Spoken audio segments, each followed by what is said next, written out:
Hello, everybody, and welcome to Pint of Science Show 7. We're talking about the weird world of curiosity today, and we're coming live to you from the city of Lincoln. My name's Kay Ritchie, and I'm a senior lecturer in psychology at Lincoln. I'm also the local Pint of Science team coordinator. I'll introduce our wonderful speaker to you in just a minute, but first of all, I'd like to give a big shout out to Tessa and Birsu, who are going to be working hard behind the scenes providing our technical support backstage this evening. So please do keep in touch with us throughout the show. Tell us where you're joining us from, what you're drinking. If you've got any questions for our speaker, just type those in as we go. We can highlight those and bring them onto the screen and bring you into the conversation that way. So what we're going to do this evening is we're going to hear the first part of our talk on the weird world of curiosity. Then we'll have a bit of a pause to answer some of your questions. And then we're going to deal with some psychology myth busting. So we've picked our favourite psychology myths and we're going to bust those wide open for you. Then we'll go back to hear more from our speaker and end with a question and answer session. I'd like to say a huge thank you and well done to yesterday's teams from Greenwich, Leeds and Manchester for all of their presentations, and you can watch those back on the YouTube channel. So we're coming to you from Lincoln. Where are you? Let's see where some people are joining us from today. Rhiannon from Goole, welcome. That's really great to have you here. Becky from Oxford, nice photo, Becky. And Paul from Driffield with a waving hand. Hi, Paul from Driffield. Brilliant. Okay, so it's my absolute pleasure to introduce to you our fabulous speaker, who is my colleague and my friend, Dr. Roger Bretherton. Roger is an associate professor in psychology at the University of Lincoln. Hi, Roger, how are you? Hi, Kay. Good evening. Really good, thanks. It's nice to see you. We don't see each other as often as we once did. We don't get to pop into each other's offices anymore, and the lighting conditions are really different in my room than they are in yours, aren't they? I'm in the gloom. Well, you're in the gloom and I'm in the bright suburbs. I don't know what that says about us. Well, thank you so much for joining us today, Roger. Roger's actually a clinical psychologist as well as a character strengths researcher. How do those two things go together, Roger? Yeah, well, I think they go together pretty well, actually. I sort of view it that almost character strengths is, and I'll describe them in a moment, but they are the flip side, really, of some of the negative labels that clinicians sometimes need to use and are necessary. And in a sense, they came out of clinical psychology. So they came out of saying, well, okay, we've got a good understanding of anxiety, depression, so on and so forth. Wouldn't it be great to have an equally good understanding of gratitude, hope, kindness, wisdom, and so on and so forth? So that's what character strengths is all about, really. It's the definition and measurement and the study scientifically of those kind of good qualities of character. Brilliant. And we'll be focusing on the character strength of curiosity today. So over to you. Take it away. Thank you, Roger. Thank you kindly, Kay. Hello, yeah, so this evening I'm going to be talking about the weird world of curiosity. And the first thing to say is that curiosity really is a whole world of research. So psychologists have been interested in the notion of curiosity really since right at the beginning. So right at the end of the 19th century, William James, who's one of the contenders for the founder of psychology, wrote about curiosity. And since then, there's been a pretty consistent set of research on it. So we're going to just dip slightly into a little bit of that this evening. We won't cover all of it, but I just want to hit a couple of interesting studies, talk about some of the ways in which curiosity has been defined, and then particularly talk about what it means for our well-being, what curiosity means for our relationships, and then talk a bit about some of my own research with one of my PhD students, Beth, who I'll tell you about in a moment, about how curiosity actually might help us be more ecologically savvy. And the reason I've called it the weird world of curiosity is because quite often we think about the traditional saying, curiosity killed the cat. Whereas actually what we find when we really study curiosity is that curiosity is actually behind some of the most exciting, fulfilling, enjoyable human experiences that we have. And we're going to touch on that today. So no cats will be harmed in the delivery of this presentation, I promise. So as Kay mentioned earlier, I sort of have hung my hat as a researcher on the world of character strengths. And character strengths really are measurable qualities of character, trait-like qualities quite often, that we can measure in the sense that they bring a sense of fulfillment or flourishing or life satisfaction to people. One of the sort of leading lists of character strengths is this one on the screen here, which includes curiosity. This is taken from the VIA Institute on Character. And actually, if you're interested in this more generally, more globally, you can actually go to their website, to the VIA Institute on Character. I believe the link will be in the comments, and you can actually complete your own psychometric. Now, behind all of these sort of 24 strengths that are listed here, there's lots of scientific studies, information, lots of different ways of looking at them. You'll notice that the actual words of character strengths are natural language. It's not really scientific language. And that's because, in a sense, each of them is sort of a cluster of lots of different disciplines. So as we look at curiosity, what you're going to find is there's multiple different ways that psychologists and scientists have tried to operationalize it and come to terms with it. And that would be equally true if you've been listening to any of, I was listening to our Pint of Science lecture on love, I think the other night, and you could see there that there are different kind of ways of thinking about love from a psychological, biological point of view. Now, one of the studies that's been done is beginning to look at which of these character strengths in this list gives us the greatest sense of life satisfaction. In other words, if people report being particularly high on some of these character strengths, what does that do for them? So if people are high in that, who are the happiest people in the world, if you like? And the psychometric that lies behind this has now been completed by about 8 million people worldwide. About 15, every 15 seconds, one person in the world completes it. So the database grows and grows and grows. And so we have some pretty good international data based on this psychometric. And one of the very early studies that's kind of turned out to be pretty true, and again, this is associative, so this is correlational data, would say that there are 5 character strengths that really seem to work very, very well to bring a sense of life satisfaction. Life satisfaction very often is viewed as the sort of cognitive component of well-being, if you like. It's that sense of knowing that I'm satisfied. So it's the element of well-being that's relatively easy to measure. And the big 5 that come up are curiosity, passion, love, gratitude, and hope. So people who rate themselves highly in those things also then seem to rate themselves in terms of having a sense of satisfaction with their life in some way too. And that's correlational, as I said, in terms of it's flat. We can't tell which comes first. It could actually be that people who are happy also happen to be curious and loving, or it could be the other way around. We don't really know what causes what. And so very often we then have to go to longitudinal research. And again, there's many different examples of this, but let me just give you one. So these are by some of our colleagues at the University of Zurich. So Willy Rook and various other people there.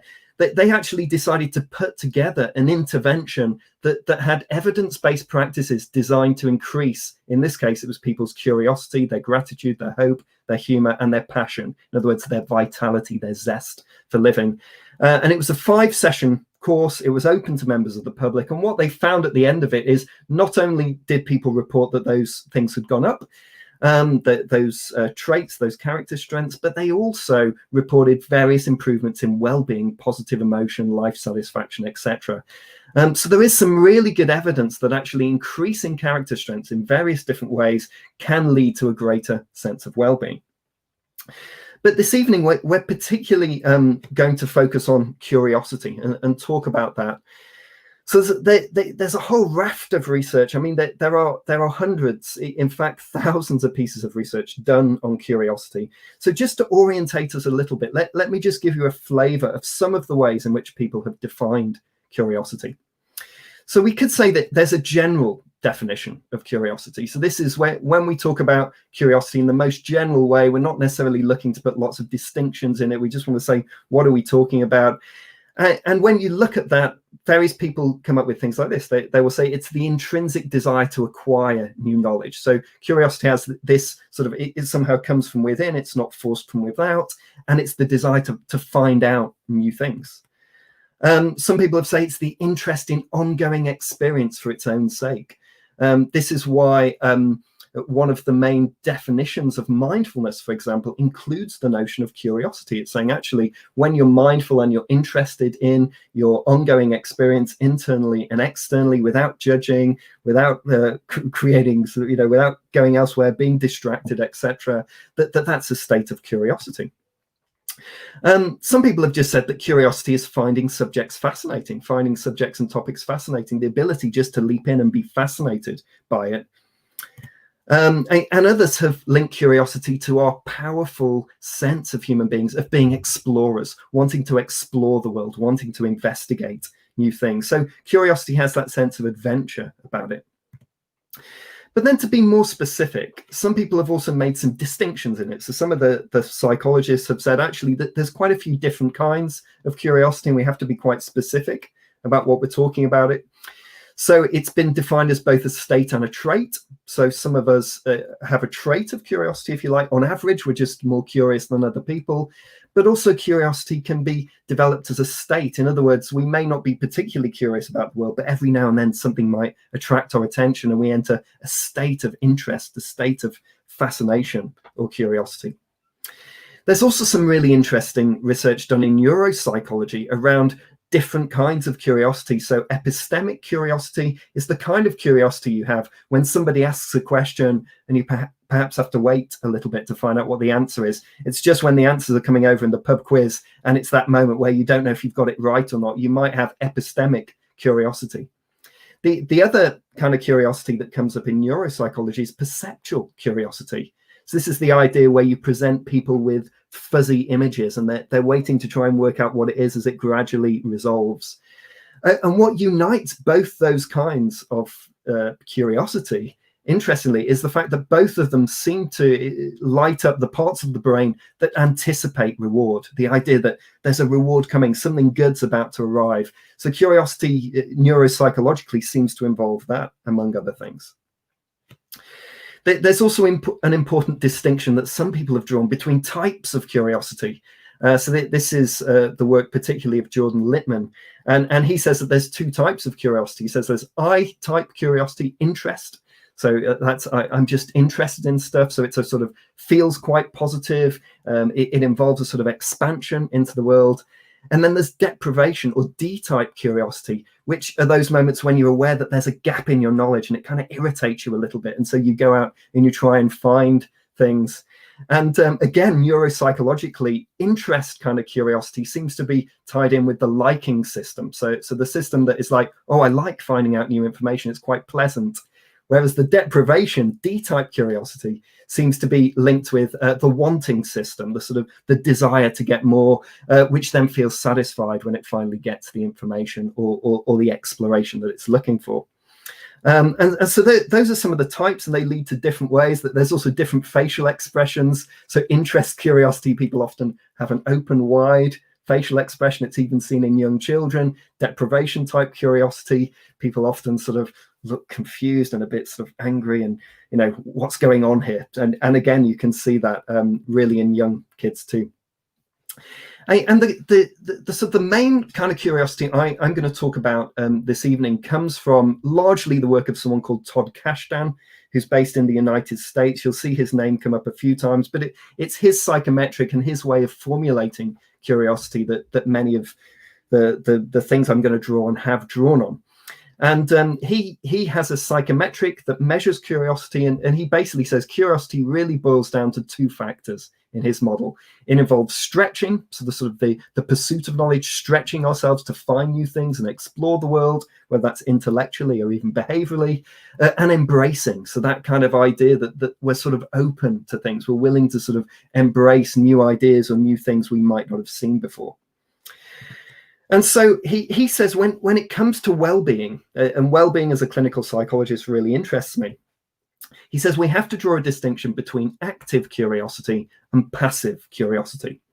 So passive curiosity is situational, really. It's the kind of curiosity that comes where you're flicking through the TV channels, or you're scrolling through YouTube, or something just happens to attract your attention. You haven't really intentionally gone for it. It's just something in the situation has triggered curiosity in you.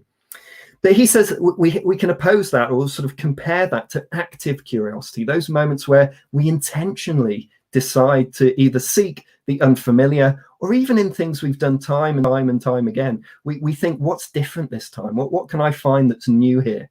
And it's that kind of active curiosity, the time when curiosity has a bit of intentionality in it, that seems to be most linked to well-being.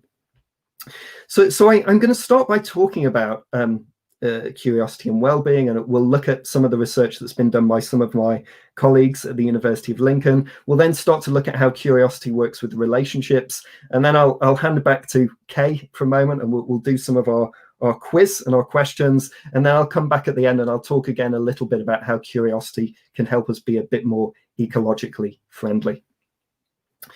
So curiosity and well-being. Now, there's a form of psychotherapy called acceptance and commitment therapy, usually shortened to the word ACT as a way of talking about it. And acceptance and commitment therapy is often put in the third wave, if you like, of cognitive behavior therapies. The first wave was behaviorism. The second wave was cognitive behavior therapy. And the third wave often has embraced things like mindfulness. It's often integrated other things. But acceptance and commitment therapy is very typical of what came in the third wave of psychological therapies from a cognitive behavior point of view, because it combines the idea of there are some things in life actually that are bad and we can't really do that much about them. So we just kind of have to accept them. We don't have to like them. We just have to say, this is happening. But at the same time, acceptance and commitment therapy says there's some things that happen that we have to accept. But at the same time, we should then be asking the question, but in the midst of this difficulty, what am I committed to? What matters to me? How should I push things ahead?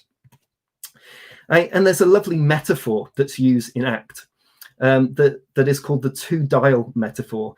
And it asks you to imagine that in any difficult situation, we're sort of like an old-fashioned radio with two dials. We've got a volume button and we've got a tuning button. And when things go bad, very often our volume button is anxiety and the tuning button is our curiosity, where we put our attention.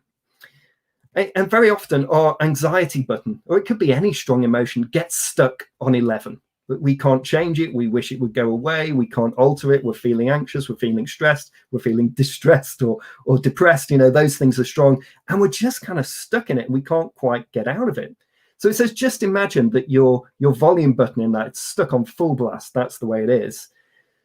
But the curiosity button, the tuning button, is adjustable. You can move around, you can decide what you focus on. If you're socially anxious and you're focusing on your heart rate and your breathing and things like that, what about focusing on the environment, on the people around you? You might find that changes things a little bit. And this ability to change focus, to change attention, to be mindful, to have a sort of behavioral awareness of the different ways we could behave in response to difficult situations is often called psychological flexibility, the ability to have lots of different options to look at. And some colleagues of mine here at the University of Lincoln have done some really timely research. This is the research done by Dave Dawson and Nina Markadam. Just published last month, so it's open access, you can look it up. And they were particularly interested in comparing psychological flexibility with coping style right now in the middle of lockdown. So there's a sort of view of coping that's a bit of a caricature that sometimes says all the best psychological outcomes come from approaching things, not avoiding them. So don't avoid, don't distract, don't move away. You have to approach them. And all the sort of people who function best psychologically do that. It's a bit of a caricature. And it sounds like got a bit of machismo, and it's sort of talking about things that, you know, you've got to fight, you've got to go against it, you've got to be active. Whereas psychological flexibility actually says that both those things might be true. Actually, maybe what's most important is that we have lots of different ways of responding to things. Sometimes it's good to approach things and perhaps deal with them and solve problems. And sometimes actually it might be better to sit back and see where things go, or it might be better to work out, maybe this is the time for the glass of wine when another time might not be. Maybe this is the time to choose my battles rather than go into everything.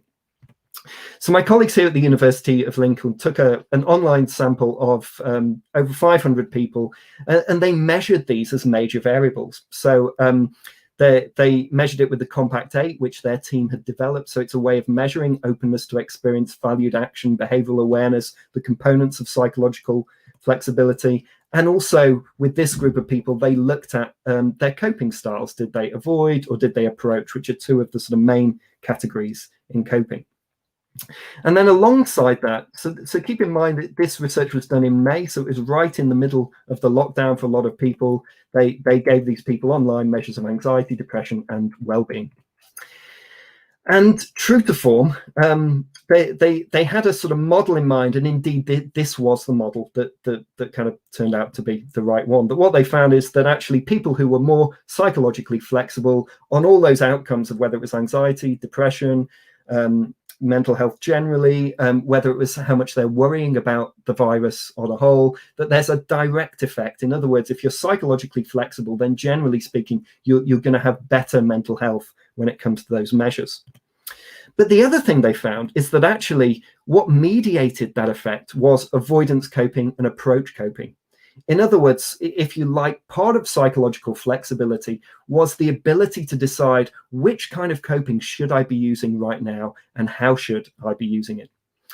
So that's one among many of the different ways in which curiosity actually might be a mechanism for well-being, because it gives us psychological flexibility. It encourages us to explore our environment, think about what behaviors may or may not work in different situations. And that could be one of the ways in which curiosity leads to well-being, among many of them.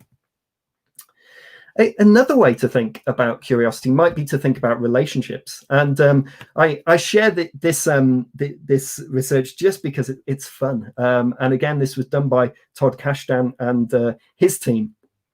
And what they did, they took 90 undergraduate students and they allocated them to two conditions. They said, you're going to be thrown into a room and you've got to get to know the people in the room. You're going to be assigned to a pair, a dyad, and you've got to get to know those people. And you're going to be given 45 minutes and you're going to read and answer preset questions.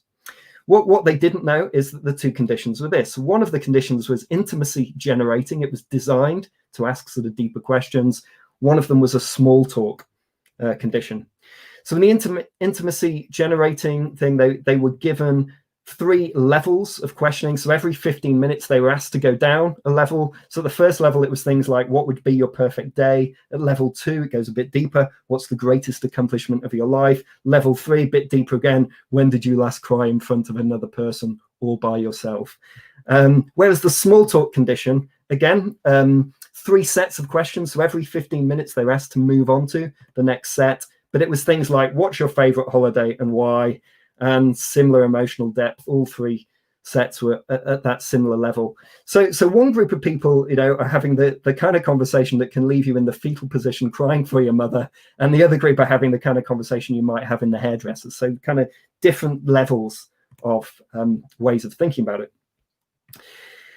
And immediately after the interaction, they were firstly asked about their level of curiosity. So this is a trait measure. How curious were they in general? So they completed that.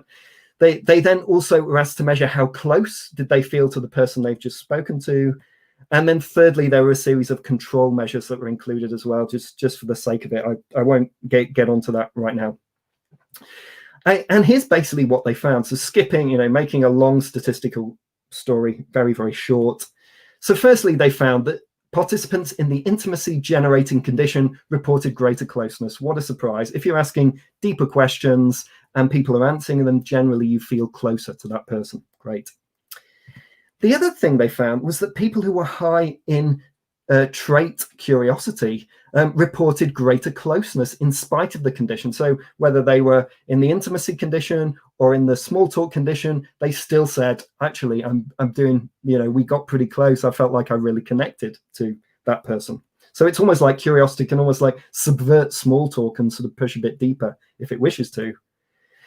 Unfortunately, what they found was that there was a bit of asymmetry in that. So people who were low in curiosity didn't rate the same partner, the same person as close. So the curious person was going, I'm getting really close to this person. And the other person who was lower in curiosity was going, I'm not quite so sure about that. It was a sort of asymmetry going on. And some people have said that it could actually be that if you're high in curiosity, sometimes you overuse curiosity and it gets a bit intrusive, and you're asking questions people don't really want to answer. And therefore, it could actually be that if you're curious, you feel closer, but the other person doesn't. And then finally, just to say that this then anticipated later findings concerning the buffering effect of curiosity on relational rejection. So some research that's been done more recently over the last 3 years or so has said actually that if you're quite a curious person, you tend to be curious about other people. If they reject you, you don't seem to mind so much. It could be actually because if you're quite curious, you know there's another good conversation with somebody else somewhere else at some other time, so it doesn't bother you too much. So what can we take from this? I mean, it basically says if you want to get to know someone, you know, ask deeper questions. Anyone can be curious in that way, but do it appropriately. If you're highly curious, be careful. You might be pushing into a domain that other people don't want you to be in. And then also just remember as well that if you remain curious, that actually might be a really good way in social situations to make sure that you can get around without fearing too much rejection, because your aim is to be curious, to be interested in the people around you. So in a moment, I'm going to talk a little bit about how some of our research on curiosity has helped develop ideas of how we can be more environmentally friendly. But just before I get back to that, I'm just going to hand back to Kay and see if she has any questions for us, if she wants to take us to talk about a few psychology myths. Over to you, Kay. Brilliant. Thanks very much, Roger. It's absolutely fascinating. I think just before we answer some people's questions, it'd be really nice to see some more locations that people are joining us from. I think we have some people from a little bit farther afield than expected. Sarah's in Vienna. Brilliant. What's the weather like there, Sarah? And Cedric is in France. Fantastic. I hope you are doing well in France. And Christine, not quite so far away, but somewhere that's a little closer to my home, as you can tell by my accent, Edinburgh. I'm from Aberdeen. Brilliant. Thanks for joining us from all these far-flung places. So we've got a couple of questions, I think, Roger, that you can maybe answer for people. Sure. So Chris has asked, are studies in curiosity biased by a lack of curious people wanting to be involved? By a lack of incurious people wanting to be involved? It's a great question. I don't think they are, because I think if you want to sort of draw a line between curious and incurious, so every study I've ever done, we've always pretty much got a normal distribution of curiosity, which means that basically most people are kind of more or less curious, and so you can kind of split people down the middle in that sense. So if anything, the biggest problem is the sort of the central tendency of curiosity. But then the other thing that you can do as well is when you study character strengths as a whole, you can find who's relatively high in curiosity in comparison to other strengths as well. So you can do it in an ipsative or a ranking way. So that's another way of getting at curiosity. But yeah, great question. Sampling recruitment, it is the bane of my life. It's the hardest bit of psychology research. Absolutely, I'd agree. I think all our psychologists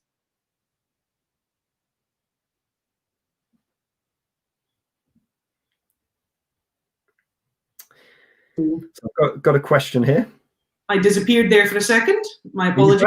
So Shannon's asking, can active curiosity be affected by traits such as perfectionism? Yes, that is a brilliant question. Thank you, Rhiannon. Because I've actually had a dissertation student called Bethany Smith, who's just been doing some great work on perfectionism. We got a few people in Lincoln doing the same, Will Burkitt as well.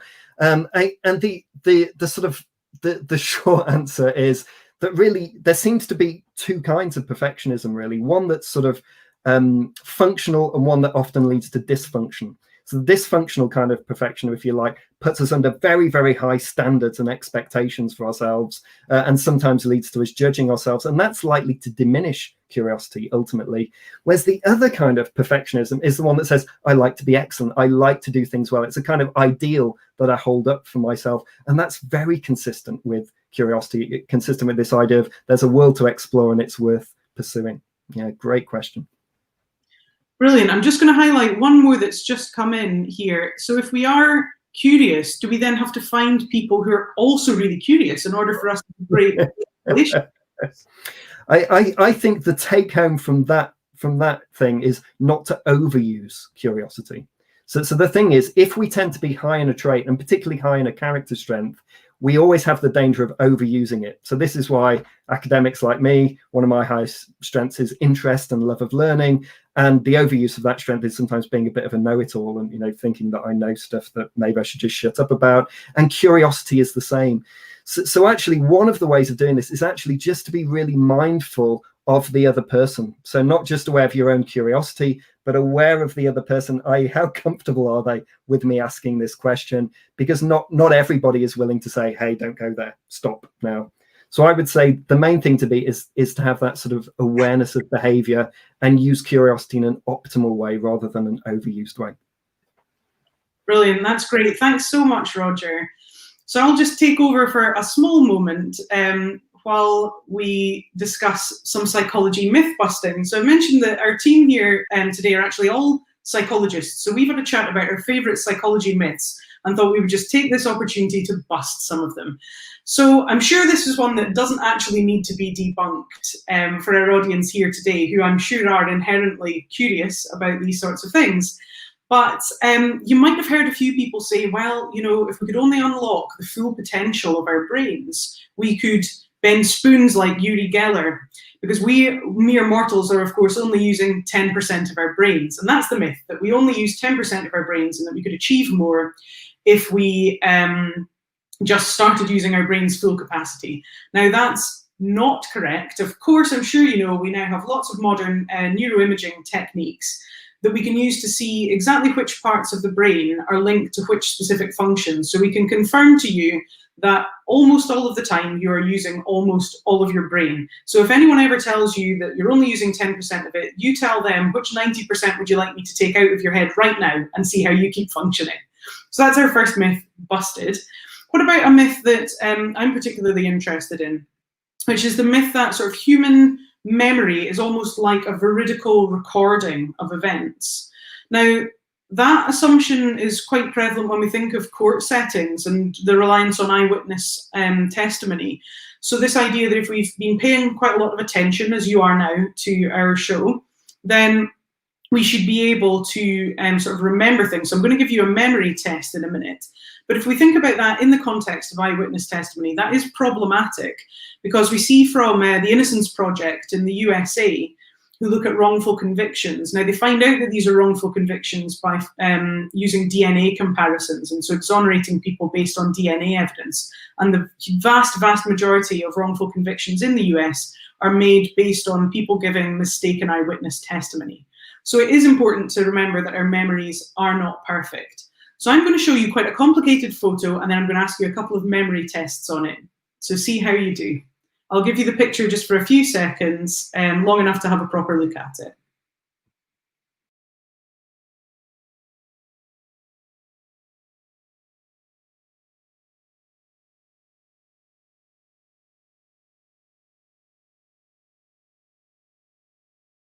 Right, we don't want to make it too easy, so that's just about long enough. Okay, so here come the questions. You can type your answers in the comments, but give everyone else a chance first. So the first question, what colour was the unicorn's horn? Okay, and the second question, what specific item was the green arrow pointing away from? Now, if you think that you've done awfully well on those first two questions, here's a slightly trickier one. How many people in the crowd photo were wearing a red shirt? Now, if your memory was a veridical, easy recording that you could later go back and inspect, you should now be able to go back in your mind's eye, zoom in on the crowd part of the photo and count the number of people in red. But of course, you can't do that. So we must remember that our memories are not perfect and won't tell us everything. And just in case you didn't notice, I know you've been paying attention while I've been speaking, did you notice that the cushion behind me changed colour? So while you were looking at that image, I turned the cushion around.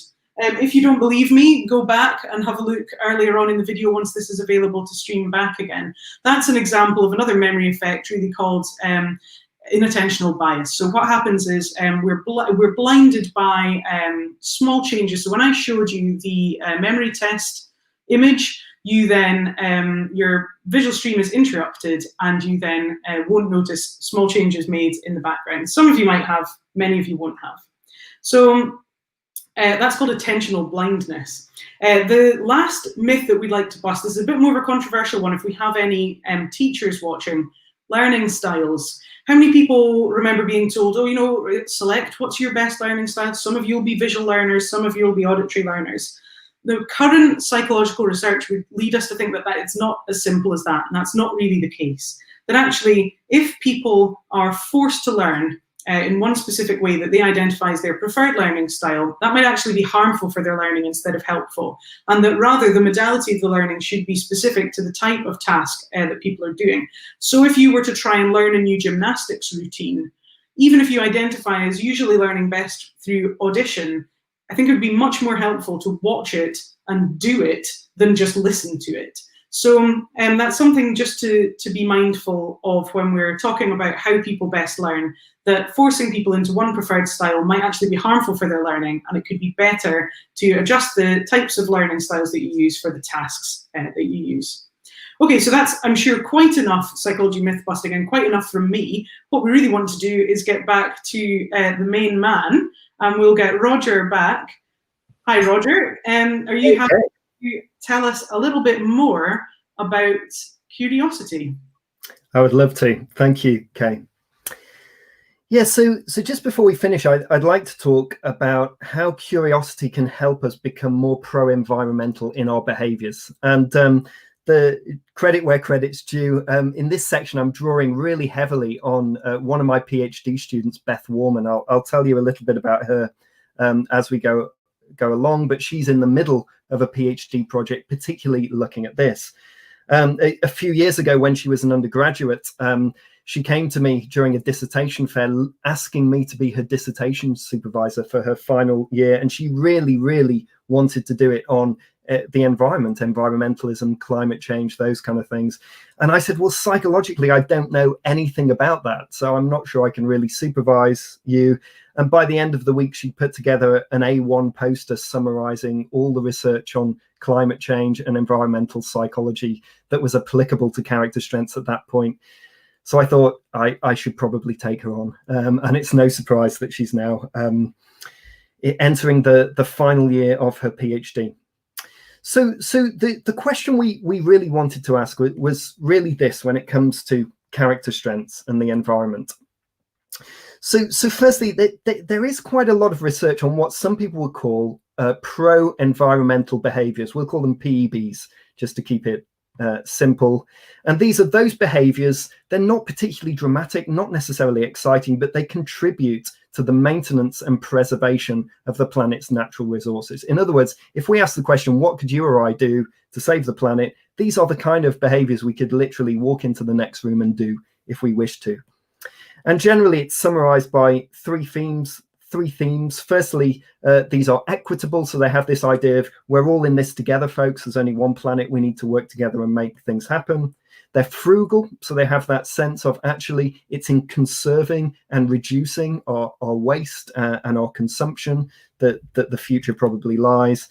And they're altruistic in the sense that they may say it could be that right now, you or I don't feel the effects of climate change impinging on us personally in any huge way. But in a sense, pro-environmental behaviors are saying, but it will do eventually. And right now it's hugely impinging on other people in the world. So it has that altruistic gift aspect of it. Now the question we were asking really is that there's a lot of literature on how do you encourage people to engage in PEBs? How do we get people to do these things? Recycling, use of waste, reduce of energy, etc. And some of the research would say that most of the approaches that used are quite negative. So either they make people guilty, make people feel guilty for not doing those things, or alternatively, they paint huge apocalyptic pictures of how bad the world is going to be if we don't do them. And what's interesting is that neither of those things are particularly effective in getting people to intrinsically decide that it's worth doing. So given that one of the features of character strengths is that generally speaking, these are things that once we develop them, they're sort of part of us. We feel like we own them in some way. One of the ways of looking at character strengths is to view them as drivers.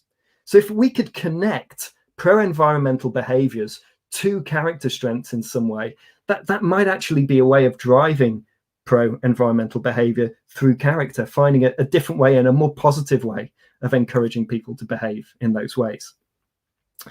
So what we did was we took all the character strengths you've just seen, and we put them into a path analysis. Effectively, there's lots of things involved, but cutting the story short, we looked at sort of 4 different factors. So firstly, PEBs, how often do people do those behaviors? Secondly, well-being, because interestingly, there's a connection with well-being. Thirdly, mindfulness, and fourthly, all the character strengths put together. What's interesting about this slide is that all those things have been connected in some way. So we know that people who engage in pro-environmental behaviors tend to report better well-being. We know that people who tend to practice mindfulness tend to be more likely to engage in PEBs. There's a bit of research on how character strengths can drive PEBs, and a bit of research on how character strengths and mindfulness can work together in various different ways. So all these factors have been looked at, but never together in one place. So Beth Warman, we conducted an online sample of nearly 300 people, taken mainly from the UK. She accessed various different networks. So some of them were environmentalist networks, some of them were just student general networks, and got these people to complete a series of psychometrics. The Pro-Environmental Behaviours Index, which is the index that's often used by the Office of National Statistics to find out if people are engaging in environmental behaviours. The VIA Inventory of Character Strengths, which I think we gave you a link to in the check. That's the one that's on the website, although this was a slightly extended one that we used here. We measured their well-being. So there's various different components of well-being: emotion, positive emotion, engagement, relationship, meaning, achievement. But also the PERMA profiler gives us a nice measure of overall well-being on the whole. How well are people doing? And then a measure of everyday mindfulness. And what we found when these people did it is that we found that firstly, the 2 character strengths that almost came head and shoulders above the 2 others weren't the ones I expected. So I thought pro-environmental behaviors would be connected to wonder, a sense of wonder about greenery and wanting to save the planet, or maybe it would be connected to gratitude, or maybe it might be connected to a sense of hope. There's a better future, I want to be in it. Might be connected to self-control or self-regulation. I'm very careful about where I put my litter and all that kind of thing. But actually, and conveniently for this presentation, the 2 character strengths that really seemed to be most associated, that most predicted PEB behavior, were curiosity, which we'll come back to in a second, and judgment.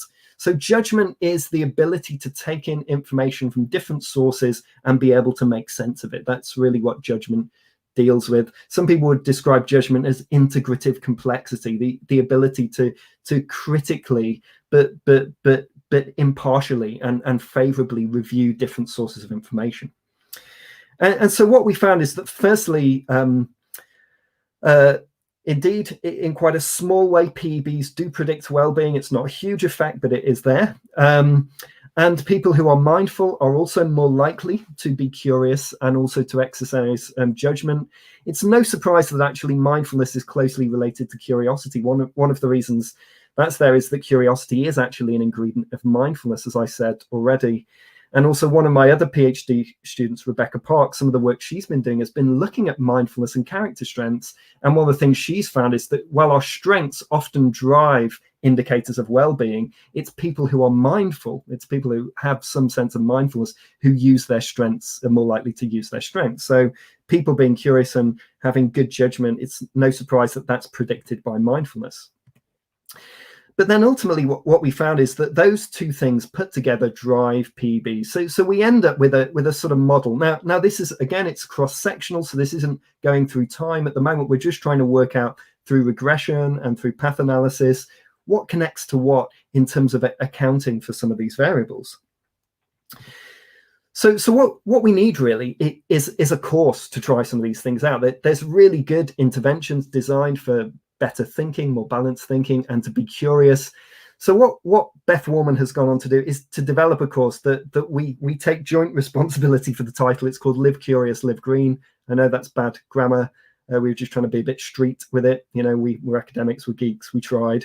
And it's a 4-session program that she's been piloting. So she's been piloting it, I think, firstly with anybody who would do it. So I think she had her sister, her grandparents doing it just so she could see if it worked for them. I think then she had a group of postgraduate students doing it. And she's just about to go into one or maybe a series of trials to see what does it do when we get a large number of people doing it.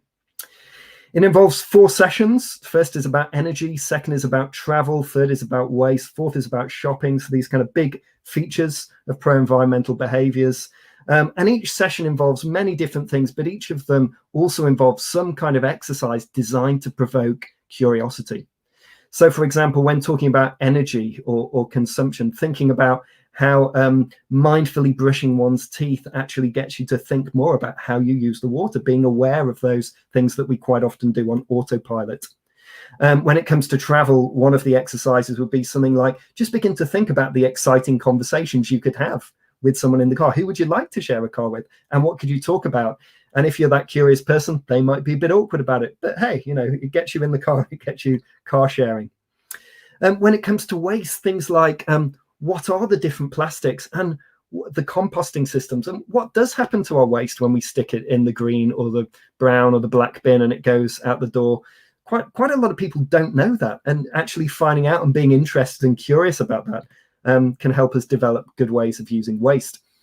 And then also when it comes to things like shopping, there's an exercise in mindfulness called the statue meditation, which is about what kind of character strengths can you use for situations that are frustrating or difficult. And you can use that for excessive packaging. What ingenious, creative, clever ways can we find to avoid needing another bag or buying the most elaborately packaged items so that we begin to reduce the amount of waste that we're using. So this is a trial that's about to take place. So as I did say that recruitment was the most difficult part of all the research I do, if you'd like to participate in that, because of the lockdown and the COVID restrictions and things like that, we've actually had to put the trial of this online. So it's a 4-session online program evaluation. It's going to be running October, November. Here's Beth. The answer to the question is this is Eco Beth. That was what her friends, when she was an undergraduate student, used to call her, because she was the one who always policed which bin they put their rubbish in.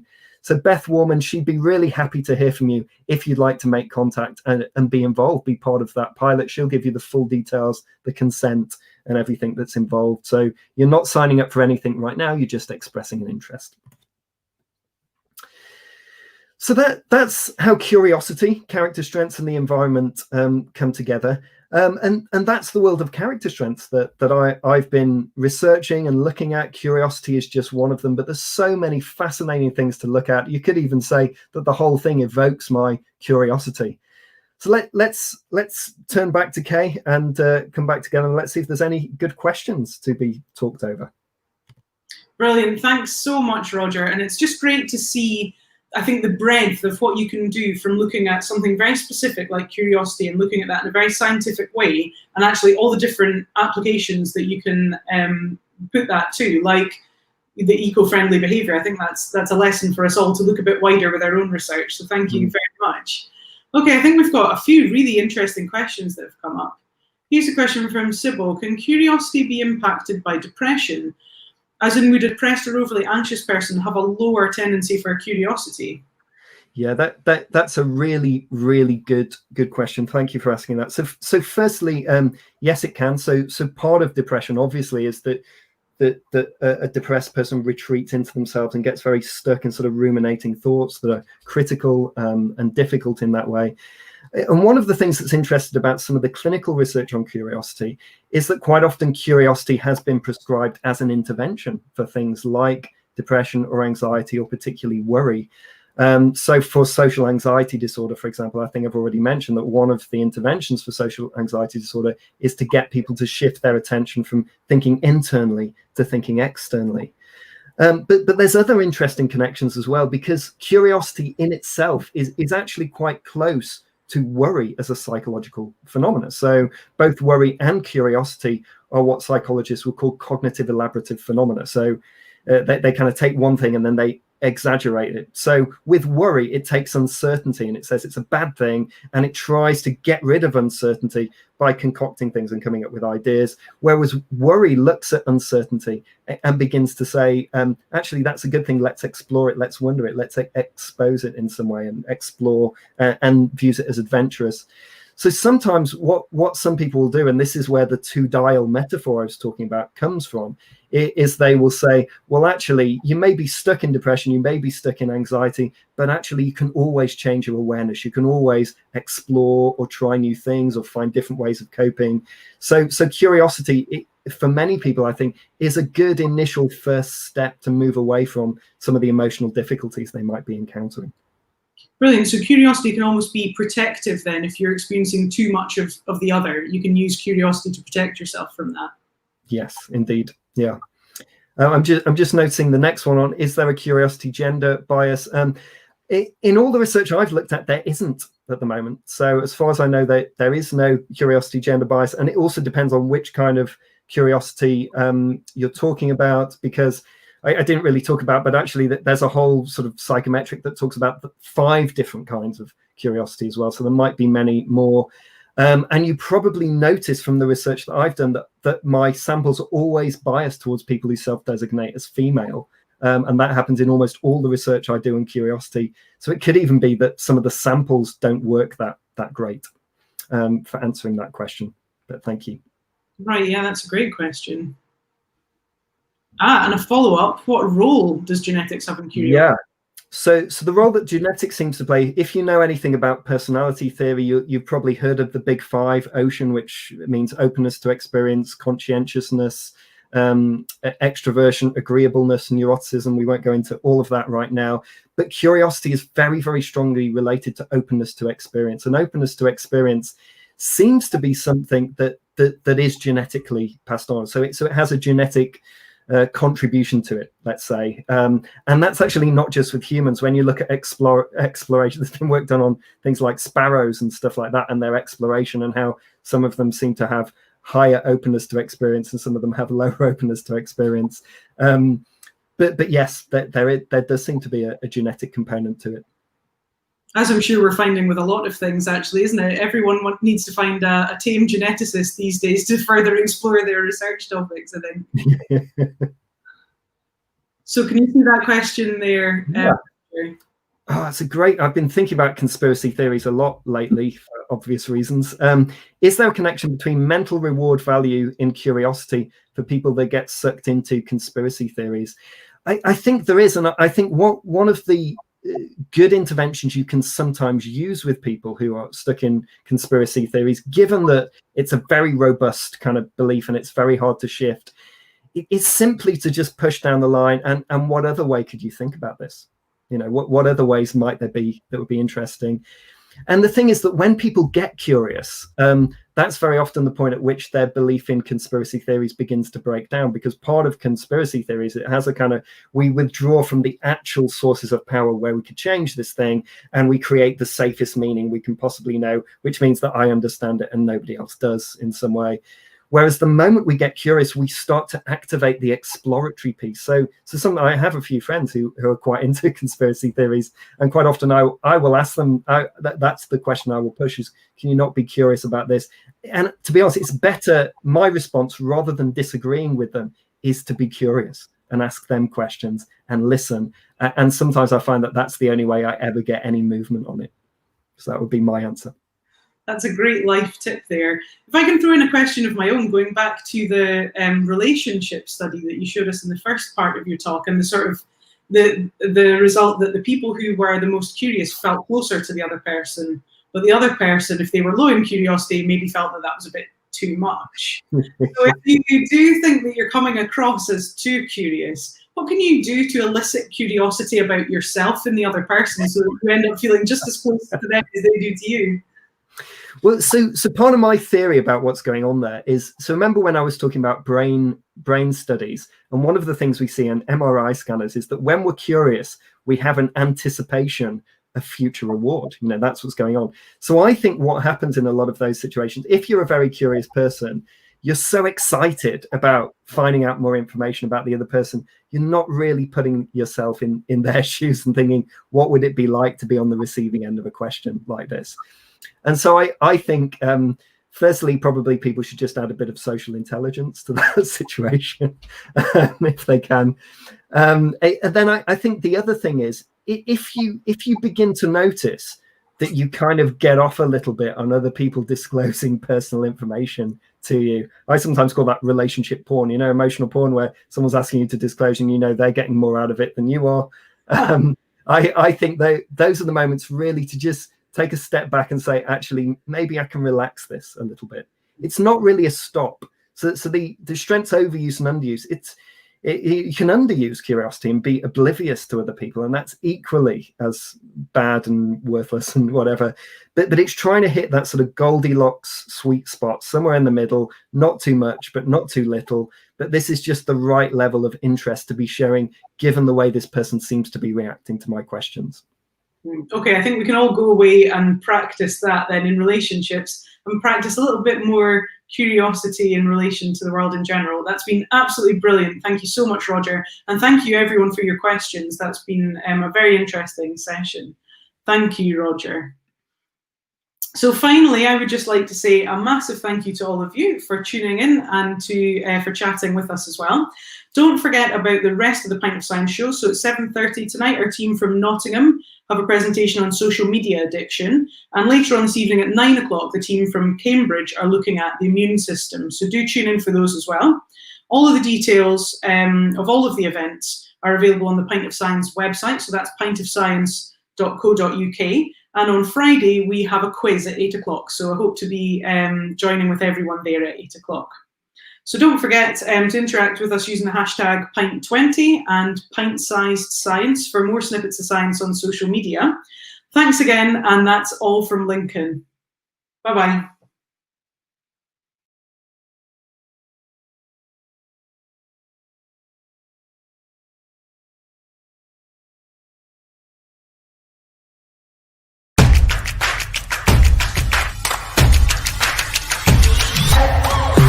My name is Adam. I will be your quiz master for this evening. I certainly hope you're going to enjoy yourself.